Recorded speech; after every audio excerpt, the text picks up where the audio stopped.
So, we're going to start now. There's still some people who have signed up who haven't come, but we need to get these people out the door. We only have them for an hour because they have this previous commitment. So, I will say welcome. Ooh, sorry, I don't want to block you. I don't want to block you. So, my name is Glen. I'm president of the Glen Democratic Club. And I want to thank, I have a crap in my arm, I'm in my leg. I want to thank our candidates for coming tonight. We're going to introduce them in a moment. And thank you all for coming. And thank my committee who helped us put this together. Where's my vice president, our vice president, John Militello. Our membership chair, Lavi Ragavan. And two people who are, one person who can't come, it's Ruby Bazzini. She is the treasurer. And we also, yes, you can give her a hand. And then somebody who's coming in a little bit, Laura Sproul, she's our recording secretary. So they all helped us put this together. So I'm going to go as quickly as I can and through this for you just to explain what's going on. Why we did this to inform voters and let them know both about this particular job, because a lot of people don't know what a commissioner is, what they do, and introduce our all 6 candidates, which we're very lucky to have them all here. And this is being recorded, so anybody can see this later. If you have any friends who weren't able to make it, this will be recorded and put up in a bunch of places. John's going to put it, I think, on our YouTube channel. Yep. Okay, so that's why we did this. We're all about, educating voters and letting them know and giving them a chance to know their candidates. I would urge you to join the club if you live in Glen Ridge, and if you want to donate, Vanna White here will take your donations. Okay? So let me explain the format, how this is going to work. We came up with this in our executive committee meeting because we wanted to be sure it was fair, and again, we can't do an open Q&A. We would love to do that, but we just don't have the time tonight. If they want to schmooze a little bit at the end and you want to ask them questions, then you can. So we came up with this format. We've got 3 minutes each. They're going to introduce themselves. Charlie, at 30 seconds, is going to give them a finger. I was thinking I said to Abdur, I said, he's going to give you the finger, and Abdur goes, really? Very nice. So, that's a warm welcome. That's a really warm welcome. That's very true. So he gave them a finger, and then at the end, he's going to give them this little bellhop bell, okay? There will be 2 main questions. One will have 1.5 minutes to answer, one will have a minute to answer. So it can't, they can't go into big things. And then we're going to do a lightning round. You want to practice? I'm going to practice the lightning round. Okay. This is the improv comedy part. Okay. So this is the lightning round. Bread or pasta? Pasta. Pasta. Pasta. Bread. Pasta. Very good. Okay, ice cream or cake? Ice cream. I knew it, yes. Ice cream. Cake. Okay. That's kind of the lightning round. It'd be a little more complicated than that, but it'll just be a quick thing. We're going to pick the candidates. We're going to figure out the order of them. I'm going to pick, Jackie's going to come up. This is my other Vanna White. 1 second.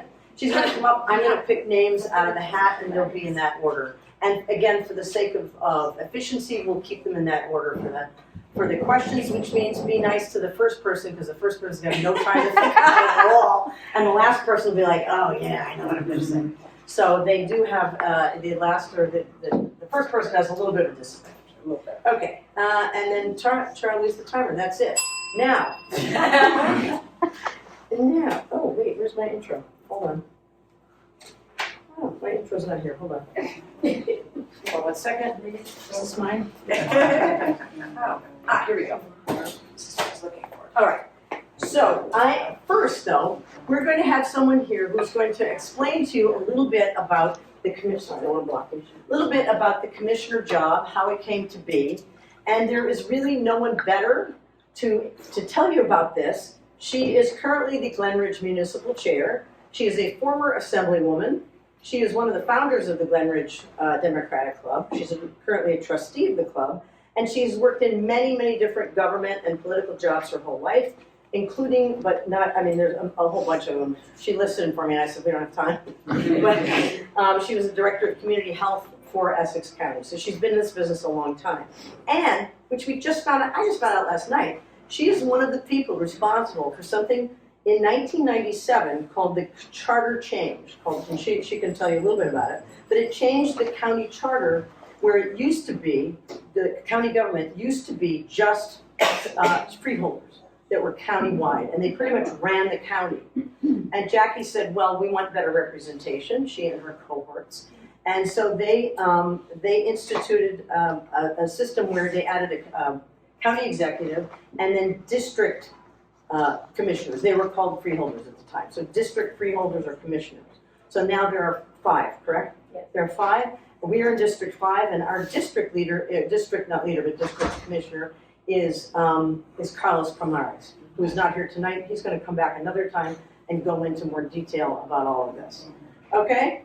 So now, ladies and gentlemen, I give you the grand poobah of Essex County politics, Yeah. Jackie Houston. I'll take a hat and you talk and explain. I have like Come a over here so I minute don't and block a you. half by now. No, you haven't. You get a full 2 minutes. Okay.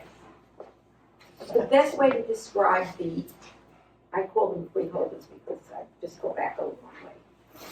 But the best way to describe it is to compare Congress versus the Senate. The 5 district freeholders are your Congress.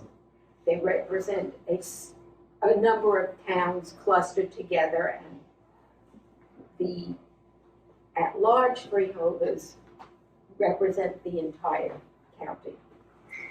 And what charter change did was made, when it was started, the freeholders ran the government. And most people didn't know who they were. And with the charter change winning, we have a county executive, so you certainly know who he is. Everyone knows who it is? Joey D. Pictures everywhere. And the governing body are the commissioners. And some of their responsibilities are going over the budget and dealing with local problems in individual towns. And that's it. Okay, now, Jackie, would you, there's no no habits. habits. Okay, so I'm gonna should I pick them out one at a time? So do you wanna know the order? What's the order? I'll pick them out one at a time. I'll pick them out one at a time. Is that okay? That way. Okay, so now we're gonna do intros, 3 minutes of, they're gonna introduce themselves and say whatever they want about whatever they want. Okay, so the first person, I'm not looking, I promise, is Abdur Yassin.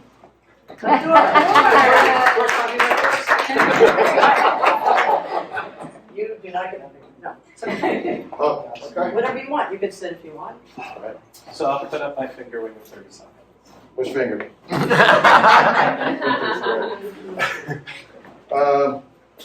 Everyone, thank you for having us, and thank you for certainly accommodating us. My name is Abdur Yassin. I'm a hometown resident of West Orange. I've been on the fire department 24 years, so currently serving as a captain, and also I teach part-time at the School of Public Affairs and Administration, courses in Public Affairs and Administration. In both of those roles, I'm a union leader too, whether it's vice president of my local in West Orange, as well as department liaison back at Rutgers. I'm a father, a husband, grandfather, and also Democratic chair of the West Orange Dems. So I really understand the value of forums like this. We want to make sure that our voters are engaged, they know about the issues, and we want to make sure that they understand and have a voice of what's going on in government. So why did I run? I think it's important in 2 ways, service and leadership. You know, serving as a firefighter for many years and a union leader, you know, there's a dignity of work, there's the passion that comes with being a labor leader and protecting wages, making sure you have workplace democracy, workplace protections. But also, you know, unions And our bedrock, I would say, our middle class positions here, whether police, fire, and teachers, as well as others, they reinforce our democracy. It's important to be engaged, as I said earlier. It's important to, stand when called upon, when issues are on the horizon. So, again, I really appreciate this opportunity. If you like, I have social media handles, whether it's Yassine for Essex or my website, YassineForEssex.com. I want to hear from you. I think it's really important in these roles. All of us are running to represent you in all 22 municipalities. Collaboration is going to be key. Really reaching out to whether it's our local officials, our party officials that foster these opportunities. It's vital. We have a lot of things going on in terms of our affordability for where we live and where we call home. Our ability to feel safe, thank you. Particularly with what's going on at the federal level, right? As well as empowerment. We saw just a rollback of voting rights for our Black voters. So again, this is our moment. We need to be working together. We need to be thinking about where we are as a country. And I would say finally that when all is said and done, we do need to come back together, right? And make sure we elect our Democrats, because I think that's somewhere that we need to be. So.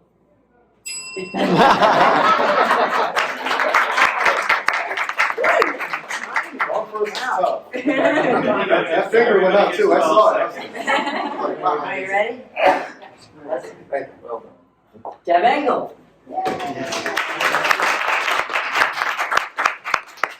Everyone, thank you to the Glen Ridge Democratic Club for putting this forum together. It's the only candidate forum for commissioners at large, and it is really important that we have a competitive primary, which is great for democracy, and it's important for all of you to hear from us who are raising our hands to manage that $615 million budget that about 15% of your taxes go to.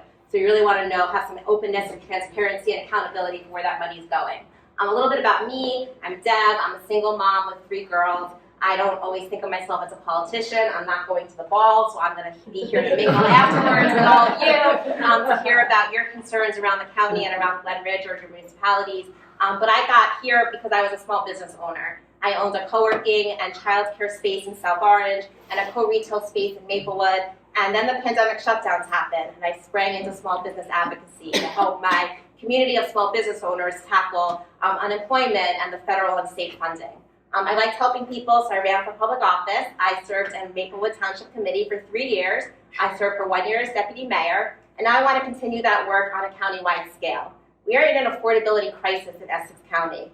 Housing and rental prices are sky high. Health insurance, it's breaking all of our budgets, from municipalities to school boards to ours.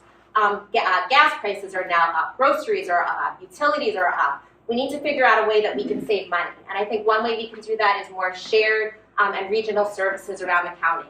We do a lot of that in Maplewood, and I want to bring that experience to Essex County. I also firmly believe in complete streets and implementing them. When we're looking at road projects, we should be looking at dedicated protected bike lanes. We should be increasing public transportation to move around our municipalities and our county without the reliance on cars. It's good for pedestrian safety, and it's good for the environment.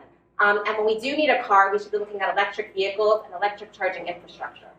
And I also believe, I'm running with the Essex Reform Democrats because I believe we do need change, accountability, transparency, and fairness in our party and in our county. And so I'm a communicator by trade. I think we need better communication from the county to municipalities, from the county to residents, from municipality to municipality. We're so siloed right now. We don't work together. We have big issues on the horizon. We have 100-year storms that are coming way more than 100 years, and flooding doesn't stop at our borders. We need to work together to figure out how to handle stormwater, how to handle our crumbling infrastructure, how to handle our budgets, and how we can just build community together. So that's kind of me. As I mentioned, I'm sure I forgot something because my speech is usually much longer. I feel like I'm not talking that fast. But I'll be around to chat with you after this. If you want to get involved, you can visit my website at and go for Essex.com. You can sign up to volunteer or contribute, and I look forward to hearing more about what issues that are affecting you guys here in Essex County, and to learn from you and work together. You can also just sign up right over there. Yeah. That's Tara. So thank you so much.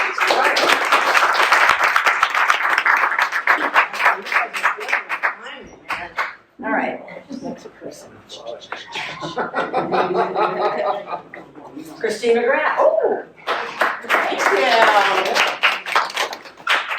Well, hello everyone. I'm Christine McGrath. I want to thank the Glen Ridge Democratic Club and all of the elected leaders here today, whether you're a district leader or serving on your town council. I see some familiar faces. It's wonderful to be here. My name is Christine McGrath. I'm currently a two-time elected councilwoman in Verona, New Jersey. I'm also the former deputy mayor there. 7 years ago, I ran for office, and I ran on a promise. I promised residents that I was going to keep them informed of what was happening at their local government level to ensure that they could participate and provide feedback and comments before major decisions were made. I did this because the parent company of USA Today bought our local newspaper, the Verona Cedar Grove Times, and gutted its staff. And I really believe I believe it's really important for residents to understand what's happening so that they can provide input. I delivered on that promise by communicating before and after every single council meeting. I have a website, ChristineMcGrathVerona.com, where I post summaries after every single meeting, including our budget that we had just 2 weeks ago. And residents are thrilled with that approach, and I want to continue that work and expand it at the county level. I've also championed investing in our infrastructure and specifically also recreation facilities to make them ADA accessible. And if elected to the Essex County Board of Commissioners, I really want to be the bridge between what's happening locally, both individually in your own lives as residents, but also your elected leaders, both on the municipal and Board of Ed. And I want to bridge that to county action. What is happening at the county level, how does it impact the residents and back and forth? Because again, a lot of expertise lives in the community, and we need to bring that expertise to the county level. And vice versa, the county is spending over $900 million on a budget that a lot of residents don't understand, and they want to understand how is that money flowing back into the community. I got involved in politics because I was inspired by a singular issue, and that was gun violence prevention. I was the co-chair of the Essex County chapter of Moms Demand Action for Gun Sense in America, and I learned advocacy there. I went to Trenton and advocated for gun violence prevention bills that Governor Murphy did end up signing into action. I also was extremely involved in addressing food insecurity in my community. I co-founded Verona Fights Hunger Week, where we fill a moving truck full of donated food. This is an event that still goes on today, 13 years later. I served on the board of the Human Needs Food Pantry. I know many of you are familiar with it. It serves Montclair, Bloomfield, Glen Ridge, and Verona residents. I'd be happy to serve at the county level, and I'm excited for the rest of this forum. Thank you.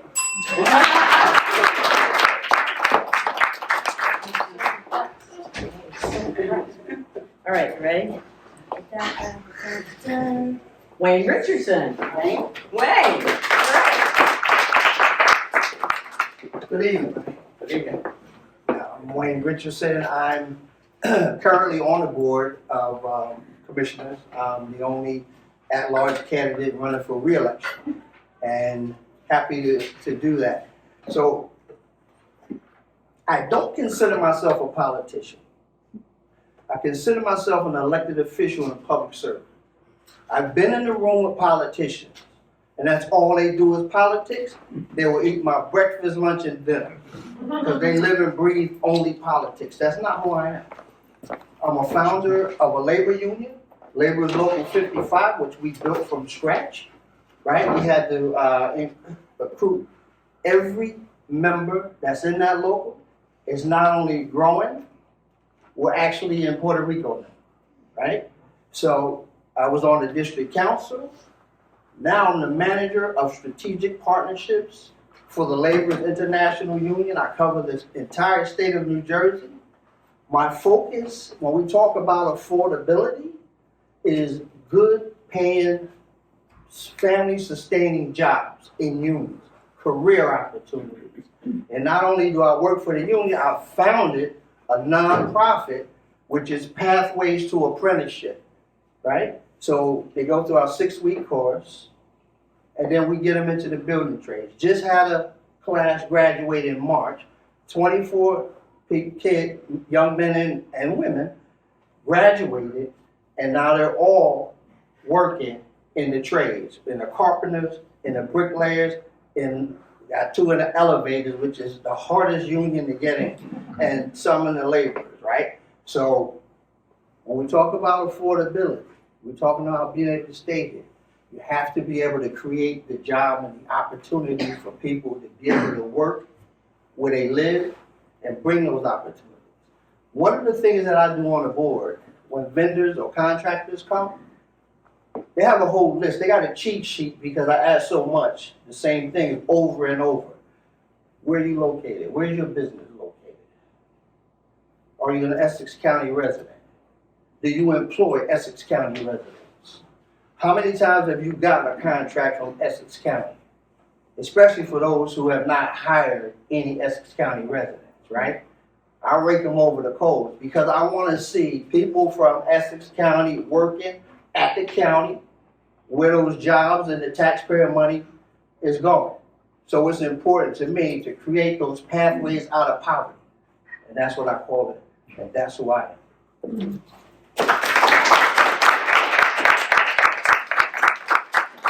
Okay, next to the last. Marquise Lewis. All right.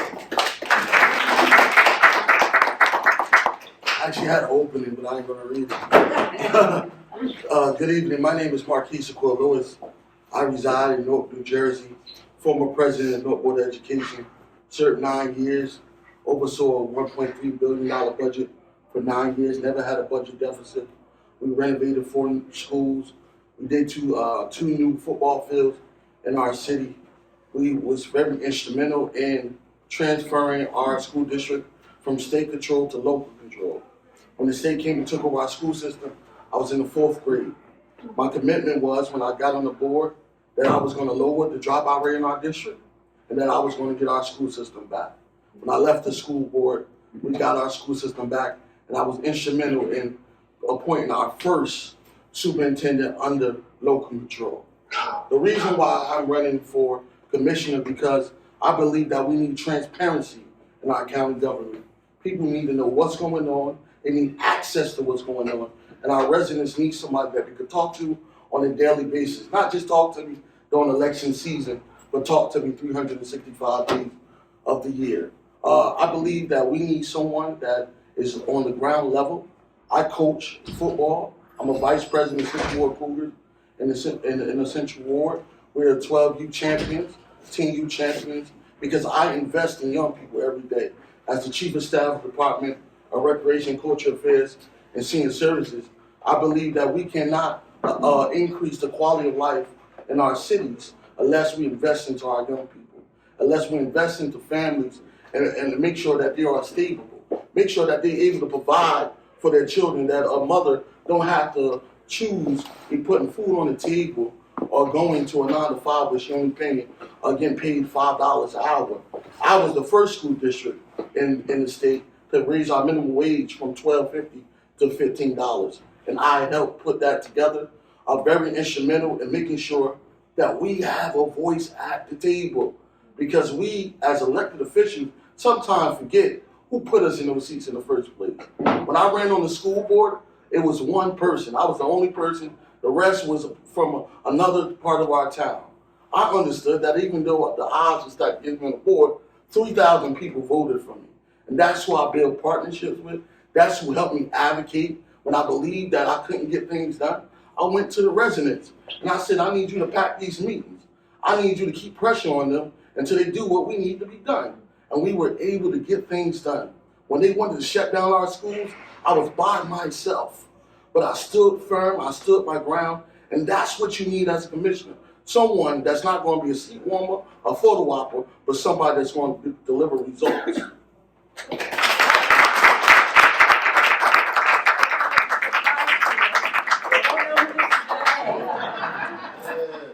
Sean Klein. First of all, you listen to everyone speak. We have so many good candidates here. It really is. And this has been my experience that every time I'm in Livingston, also all these new people have raised their hand to run for government. It just makes me really proud of the democratic process. So, my name is Sean Klein. I'm the sitting mayor in Livingston. I've been on the council for 12 years. I really think if the Democratic Party is going to be the party of good government, then the Democratic Party has to solve problems. And I think we haven't been doing that as much as we should. I will say, I think in Livingston we do have a good record of doing this in the last few years, and I just want to cover a couple of highlights I'm really proud of. We have a Livingston resident right here, actually. Pearl's right there from our Board of Ed. First of all, if you open the papers in Livingston 3 years ago, or 4 years ago, every time the front page was covered with house break-ins and car thefts. And people in Livingston did not feel safe, and we knew we had to do something. And what we did was we got more police on the street, we gave them new technology, we have driven crime down in Livingston by 75%. We just had a survey done in town, and the survey said that the second favorite thing about Livingston, besides the schools, was that it felt safe. And it really feels like we were able to do something positive. We just got our bond rating up to AA1, which shows our residents, first of all, we're being fiscally responsible, but it also makes our money that we borrow in the future cheaper to borrow. So we're actually preserving our budgetary moving forward. And I think that these are examples of the government. We've been very innovative on the environment. If anyone has a passion for the environment, please reach out to me at clientforcommissioner.com, because we've done some really special things on the environment in town.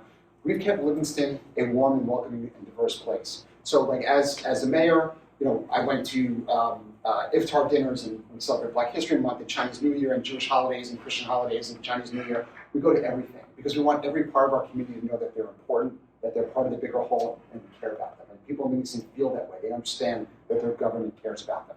The one thing that we hear, that I hear about, certainly for me, and I know it happens with other councilmen there, is my cell phone's on the website. When people call up the government, they're calling my cell phone.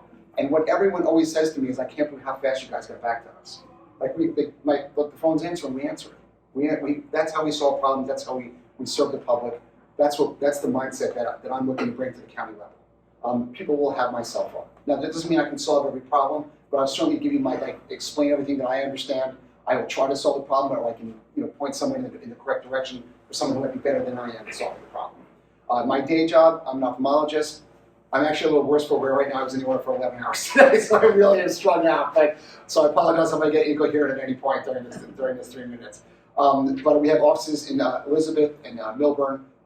We accept Medicaid. There's not a lot of eye surgeons that accept Medicaid, and that means that people from all over Essex County come to us. And I trained at University Hospital in Newark. So when I'm running for an at-large spot, I really feel connected to the entire county.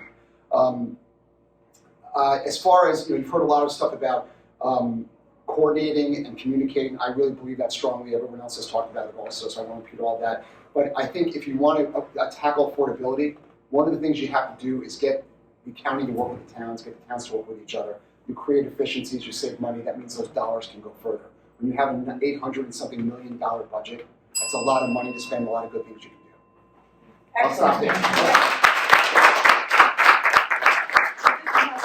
Jackie, we need another change so we can have them all in.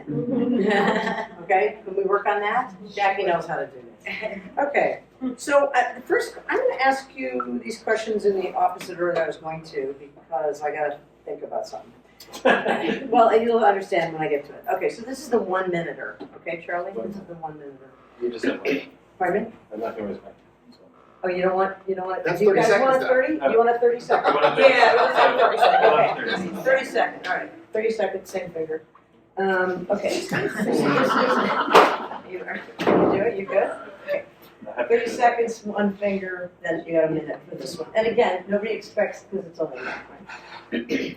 What actions would you take to address issues at Delaney Hall, including improvements for families and visitors like shelter and storage accommodations? We'll go in the same order, so I'll do it. So, I know currently the commissioner board has set up a tent for, as a source of refuge for families. But I think it comes down to understanding what the actual purview of the county is. I've heard some ideas out there that the possibility of even going in the direction of eminent domain for the property. But it really comes down to what the county can actually do. It is privately owned at this time. And at this, from where I see, what you probably can do the most is providing support for the folks that are, the families that are affected. So again, there's steps that have been taken, but I think it needs to be something that any solutions have to come from the families that are affected, rather than something top down from us. So, thank you. Great, thank you. Okay. Is Deb. I guess you know that. I remember. So I got a chance to go visit Delaney Hall and meet a lot of the volunteers. It's just a group of makeshift volunteers that have come together to help the families affected and the detainees affected. And yes, they have a tent. It's not that big. I don't know why I was expecting something bigger. And they have a lot of supplies because people from the community around Essex County are donating. But did you know that they have to break down and bring those supplies out of the tent every time they leave, bring them to a storage unit in South Orange, and then bring them back?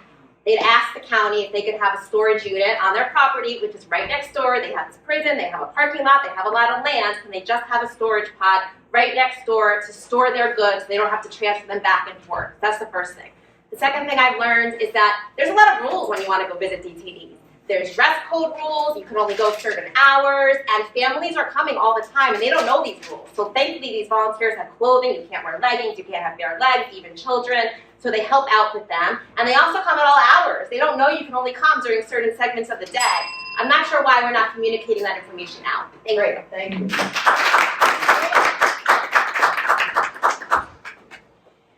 So the way I would address this problem is ensuring that the county commissioners are meeting with the advocates on the ground on a frequent basis. This is a crisis, and similar to the COVID crisis, we need to get everyone together on a regular basis and break down those barriers to communication. Some good ideas were already raised, but it's the advocates on the ground, and it's also making sure that every single function of Essex County government is focused on what immigrants need at this time. They're in housing, they're not taking food assistance.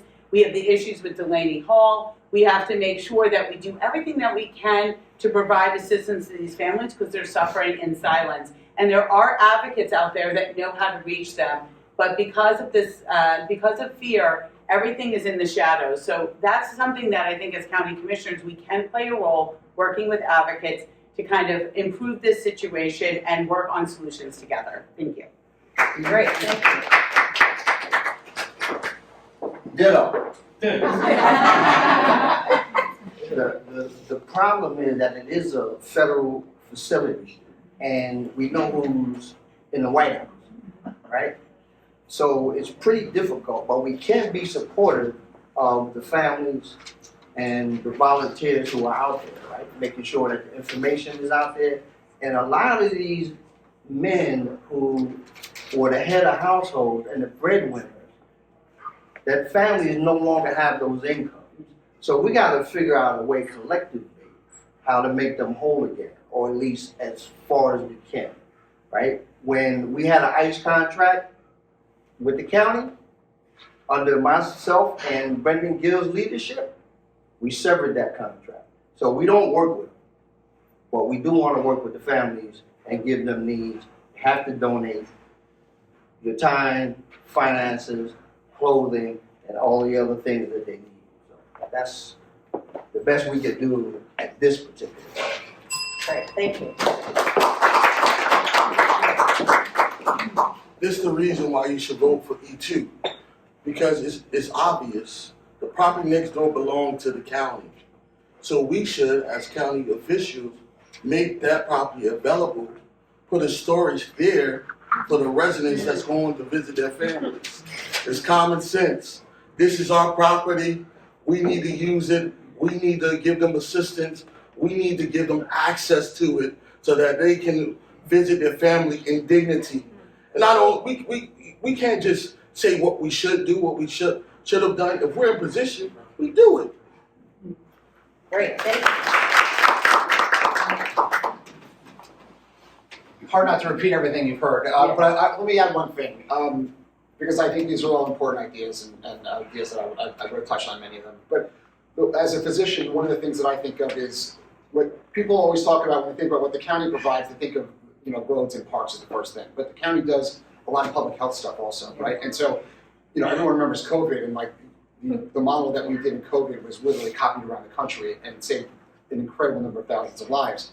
But there can be public health answers to a lot of the families that are left without breadwinners, and a lot of the people who are in that environment.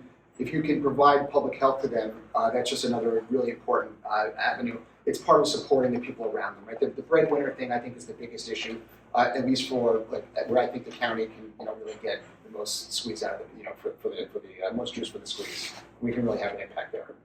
Right, thank you. It's going a little faster than I anticipated. So maybe we could have more schmooze time. You want more schmooze time? Okay.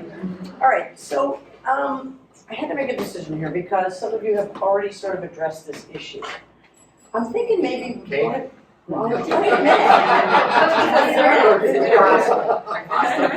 So, and here's a question. Do you want to keep your same order? Are you good with that? Or do you want to go in reverse order? Reverse. Reverse is fine. If we can't. But then you gotta go, yeah. That's because fine. that Reverse gives is us- fine. okay. Absolutely. So three of you I noticed kind of addressed this issue already, so it was either this or another question, but I decided to go with this question anyway, for better or worse. It's not, some of you, well, whatever, anyway. Okay, how would you address affordability issues in Essex County? How long is this one? An hour and a half or something.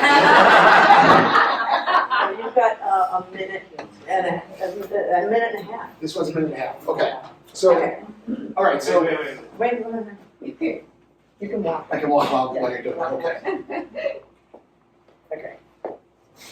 So I think you have to kind of, I'm going to make a couple points about this. The first thing is I do think, and I touched on this, is that you create efficiencies when you help government bodies coordinate with each other. And that is between municipalities and also from the county to the municipalities. Because if people are working together, it can even be as simple as bulk discounts when you're purchasing. The county has the ability to buy and has a lot of big spend, and they have a lot of talented people that work for them, and those people can help the municipalities also. But the municipalities can also be working together a lot more. And this is one of those questions where it's more of a mindset to me. So I know that affordability is a major issue. I know that the county has a big budget. So if you come into that situation, you're going to find ways to address those questions. Like I've never been a county commissioner before. And sometimes until you're in a spot in government, you don't know what levers to leverage there are to pull. Once you get into the job and you start to understand what's possible, as long as you have intention, you can figure out how to get things done. I remember just really briefly, before I ever ran for government in Livingston, I kept walking around saying, why are we not making housing more green? Why are we having green roofs? Why are we having better windows? Why can't we just mandate that in town? And then I found out, you can't do that. The state does that, right? And then I found out the state doesn't even do that. The federal government does that. The state just uses what they do. But then we finally figured out that there is when you look at areas in need of redevelopment, which is happening all the time now because of all the affordable housing that we have to do, that's an opportunity where you can make housing more green in the code. That's the only time you can do it. But it's a problem-solving technique. I solve problems. So if you come in and you want to be creative, you come in and you're trying Next time you're going yes. for it. You get things done if you try. When you talk about affordability, I have to agree with Mayor Sean that you have to work with the municipalities. You have to work with the economic development departments in each municipality, work with the landlords, work with the developers, come together and make them pay their fair share. We have to also talk to them about making apartments and housing affordable for our residents because we understand the price gap that's going on across this county. But I am privileged to live in the city of Newark, where our mayor holds our developers accountable to make sure that you're not just doing 20% affordable, but you're doing 30% affordable. You're doing 40% affordable. And then how we get back to you is now we give you a tax abatement, but only if you give our residents the amount affordable in order so that they can live there and they can be able to provide for their families.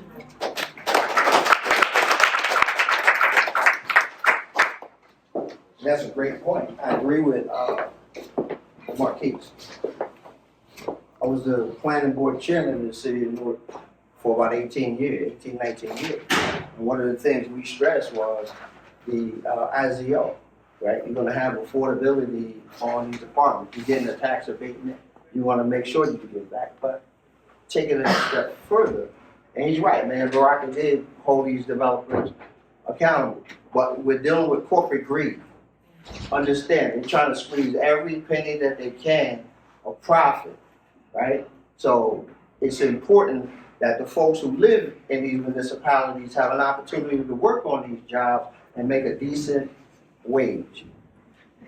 And get paid a decent wage, have benefits, and those kind of things. Those are the things that are important, because a lot of people, what you hear is, we can't afford to live there. So that's why it's important that they have an opportunity to work there.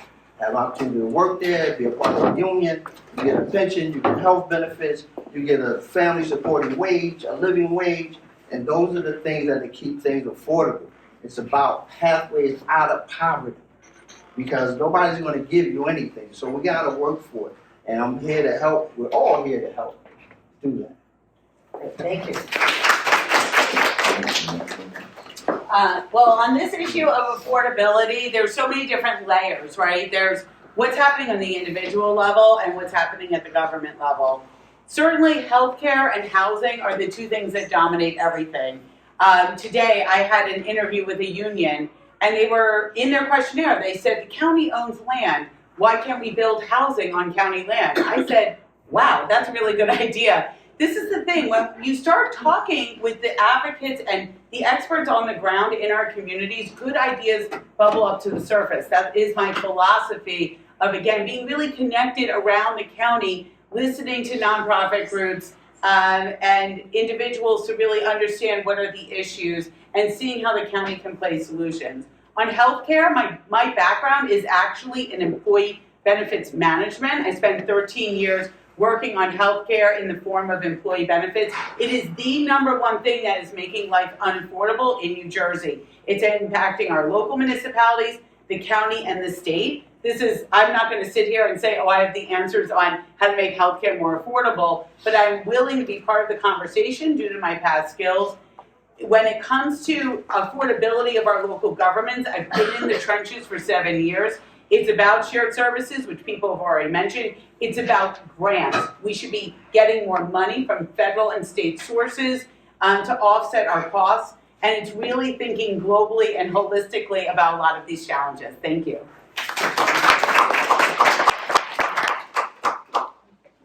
I love this question about affordability because, as I said in my opening, we're in a crisis. Let's talk about healthcare. I think there are ways that we can help with healthcare. I mean, someone else gave me the idea, like, why can't the county work to create some kind of healthcare consortium when we're all leaving the state plan? Why can't we work together to figure that out? Also, there's a lot of people in our county who are now off health insurance because it's gotten too expensive. I don't have health insurance right now because I couldn't afford it. The county has a lot of great services out of their health department that they can be bringing to our residents who are suffering. So even though they don't have coverage, they can get vaccinations, they can get well checkups, they can get screenings. They can do these things all through the county, but the county has to be out there proactively and communicating what's available and bringing it to all of the communities, all the 22 municipalities. Second, let's talk about affordable housing. Yes, we have affordable housing deals and we have those percentages that Marquise was talking about, but why are we just talking about apartment buildings for affordable housing? I don't think families of 4 or 5 necessarily want to live in a 3-bedroom apartment in a luxury apartment.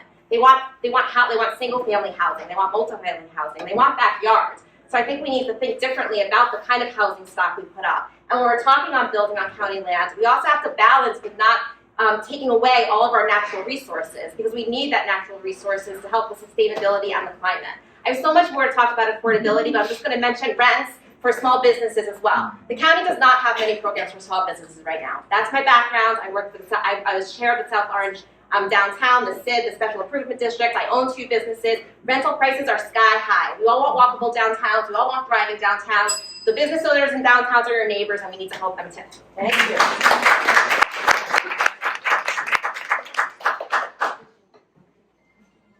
So, talking to some residents, again, affordability was in the form of healthcare costs, childcare costs, and housing.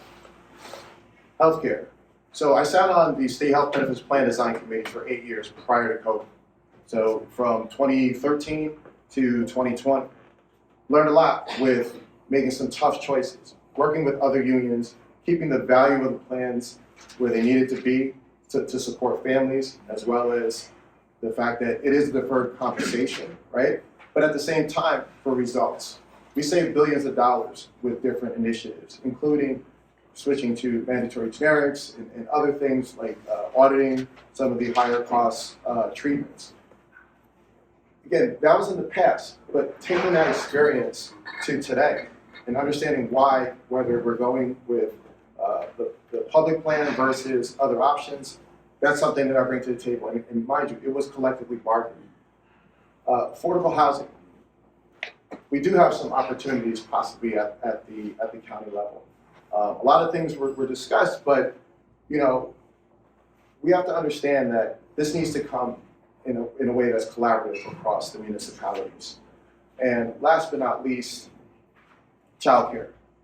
You know, in my own community, we're looking at high cost of the Board of Education and a deficit, and it has a lot to do with childcare in certain respects. We have to make sure that we're considering that childcare is a priority.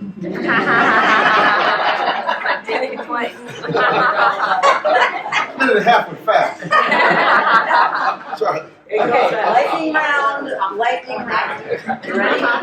What's my first format? This is why the former president has this job. Yeah, Chuck used to be the president of the club. Now he's the donor. Okay, so lightning round, how about I just call you randomly? How about that? Okay. Lightning round question, this is like pasta or bread type of thing. Okay? Chocolate chip cookie dough. Gross. Sorry, we love pasta votes. Okay, if you could accomplish one thing as commissioner, one thing, if you could accomplish that, what would that thing be? Giving you all a moment to think a minute, and now, Christine. I would implement a Vision Zero strategy for pedestrian traffic safety. So Vision Zero is zero pedestrian deaths in the county. That's what I would do. Okay, very good. Okay, Sikils. I'll build a think tank around the county where we have transparency between myself and the constituent base, where we'll meet on a monthly basis on issues that affect their town. Sean.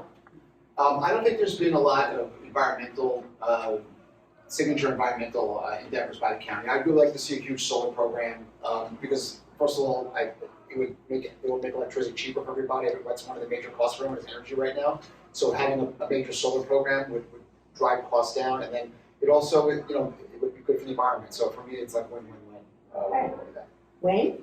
So if I could accomplish that one thing, it would be a collective, right? Getting together. So for far too long, the problem has been, in my opinion, is that people look to their elected officials to solve their problems. But no, we need to be sitting together, discussing those problems, those issues, and getting the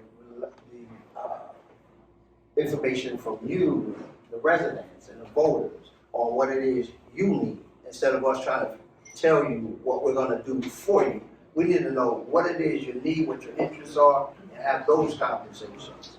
That's what's going to bring us together and keep things together. Bjork. So I'd like to see an expansion of project labor agreements with set-asides.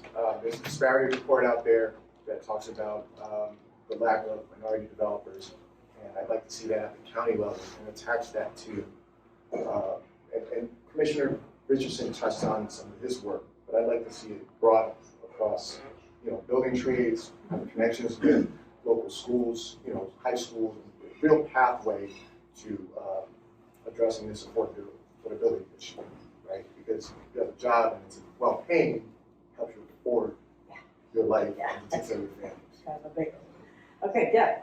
I would like to incentivize municipalities to come together for shared services. Maplewood has a shared school district, a shared fire department. Under my leadership, we have one public health office. I think that if we can work with the municipalities and partner them together where there's holes or where there's opportunity to do more together, I think that it'll help save dollars and help build connections between our municipalities.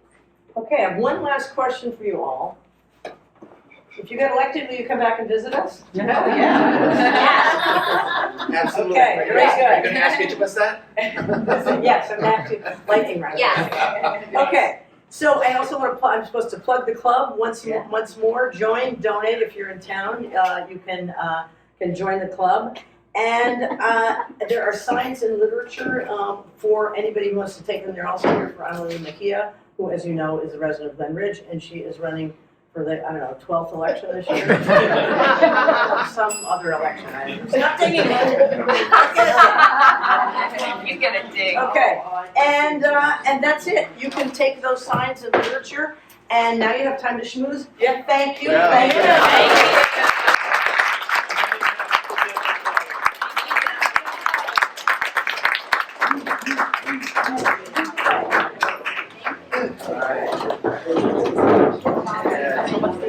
We have, we're gonna turn this one.